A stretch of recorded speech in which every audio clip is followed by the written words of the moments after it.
It was 1893. A resort in Maryland told Charles Douglas that they didn't serve his kind. They thought by denying him a meal, they were putting him in his place. But he didn't argue. He didn't march. He walked down the beach, found the property line, and bought 40 acres right next door. He didn't ask for a seat at the table. He bought the ground the table was sitting on. This is the story of how Charles Douglas turned a restaurant rejection into the first black municipality in the state of Maryland. This is One Mic Black History, and if you like stories like this, you can find more stories like this at OneMicHistory.com.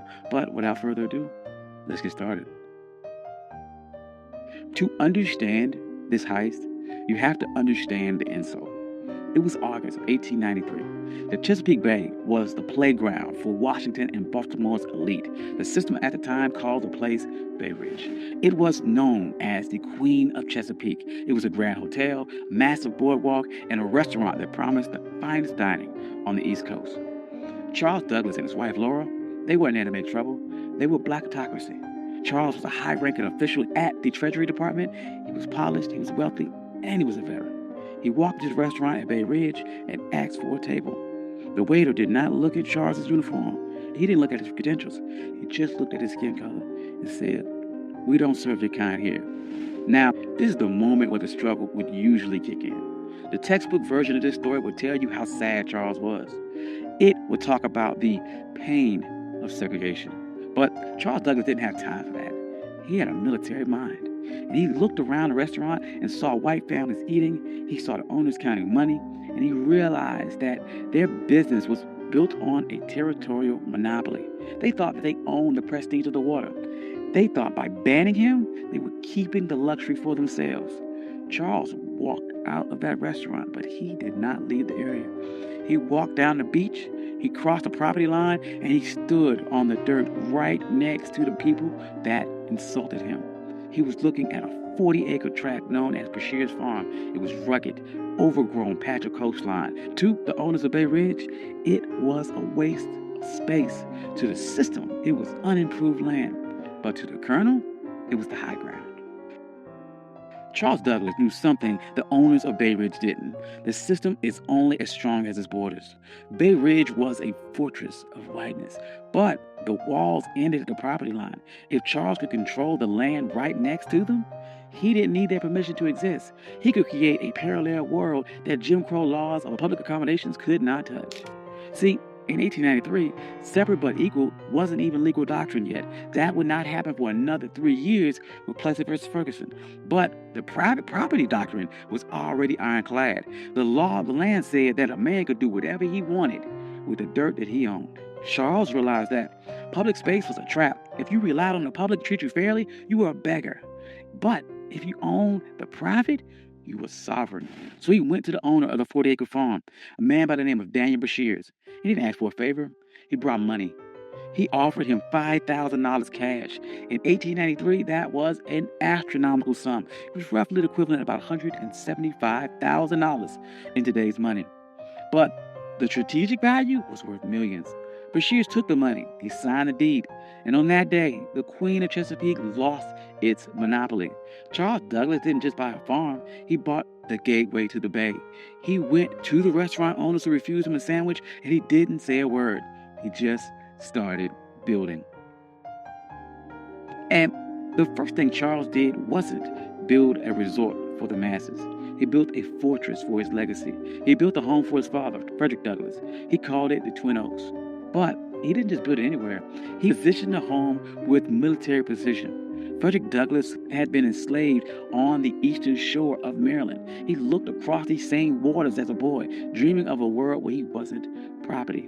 So Charles Douglas designed Twin Oaks so his father could sit on that property and look directly across the Chesapeake at the very shore where he was once owned. This was psychological warfare. It was a message to the system that if you didn't lose a slave, you lost the entire coastline.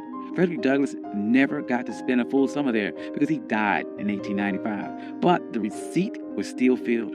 The Douglass name was now etched into the land in the deeds of Maryland. But Charles was not done. He knew that one house was an anomaly, but an entire empire is a network. So he began subdividing the land, and he didn't sell it to just anyone. He targeted the sovereign class. He sold lots to black doctors, black lawyers, black engineers, black poets in D.C. and Baltimore. He created a neighborhood where the white-only signs of Bay Ridge were relevant. By the turn of the century, Highland Beach wasn't just a place to swim. It was a black think tank. Paul Robeson was there. Langston Hughes was there. W.E.B. Du Bois was there. They weren't protesting segregation. They ignored it. They built their own hotels. They built their own pier. They built a community center. They built a closed economy where black money stayed in black pockets and black dignity was the default setting. Now, there's no way the system sat back and watched this happen. The owners of the white resorts nearby were furious. They saw the private property loophole working against them, and they realized that they had lost control of their territory. So they tried to use paper weapons. First, they tried to use vagrancy laws. They sent the police to harass people walking between the train station and Highland Beach. They wanted to make the journey so uncomfortable that the residents would give up. That didn't work. Highland Beach residents started their own shuttle service. They controlled the logistics. Then the white resort owners tried to use a legal glitch. They realized that Highland Beach was technically a part of an unincorporated area. They thought they could use local zoning boards to condemn the land or pass an ordinance that would tax the Douglass family into bankruptcy. They tried to treat Highland Beach like a nuisance, but the residents of Highland Beach were some of the smartest people in the state. They knew that in America, the ultimate hack for land was municipal status. In 1922, they executed their final move of the heist. They petitioned the state of Maryland to become an unincorporated town. They didn't want to be a neighborhood. They wanted to be government. They won. Highland Beach became the first black municipality in the history of Maryland. Think about the payoff here. Because they were a town, they had their own mayor, they had their own police department, they had their own zoning board. When the white resort owners tried to pass laws against them, the people of Highland Beach just passed their own laws to cancel them out. They weren't marching and asking for civil rights. They were exercising their statutory power. By the 40s and 50s, Highland Beach was the summer Apollo.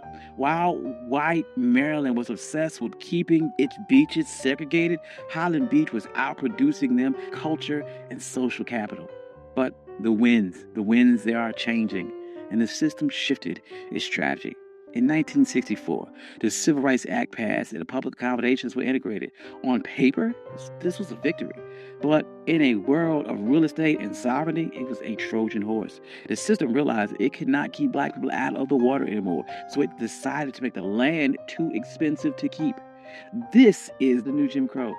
As white developers realized that coastal property was the ultimate asset, they began using tax assessment and eminent domain and environmental regulations to squeeze black families off their land. In places like Hilton Head and Bruce's Beach in California, the system succeeded. They stole land back using the laws that were supposed to protect landowners. But look at Highland Beach today. It's still there. It survived the rise of developers. It survived the collapse of other resorts. It survived because Charles Douglass didn't build a charity. He built a closed-loop system. The residents of Highland Beach understood that the land wasn't just for lounging. It was for continuity. They passed these down for generations. They created trust. They created a black culture of holding the line. During the Civil Rights Movement, we get caught up about the seat of the lunch counter. But Charles Douglass reminds us that the lunch counter is just a piece of furniture, and that if someone owns a building, they can always find a reason to move the chair or keep you out. The true power is owning the blueprints. Charles Douglass was told his money wasn't good enough for a meal, and he didn't waste a second trying to change that with his mind. He used that energy to change the map. He proved that when the system closes the door, you can't keep knocking till your fists are bloody. You can buy the hallway. You can buy the entire building. You can buy the entire beach. You can buy the ground that it sits on. And today, Highland Beach stands as a reminder that we aren't just laborers in the American story. We are the engineers of our own exit. Thank you. This is One Mile Black History. I'm your host, Country Boy. If you like stories like this, you can find more stories like this at onemilehistory.com. Hope you enjoyed this. This is something different. I enjoyed this a lot. Trying to do, once again, more stories about agency, about pattern interrupts, people overcome, and how they took a system that was designed to keep you back and beat it and overcame or outsmarted that system. Hope you enjoyed that. I'd like to thank all my day ones. You guys are amazing. Thank you guys all for coming out. Like, financial contributors. Oh, yes. And if you don't see your name here, please reach out to me. I'll add your name. I'm sorry. I love you all. Peace.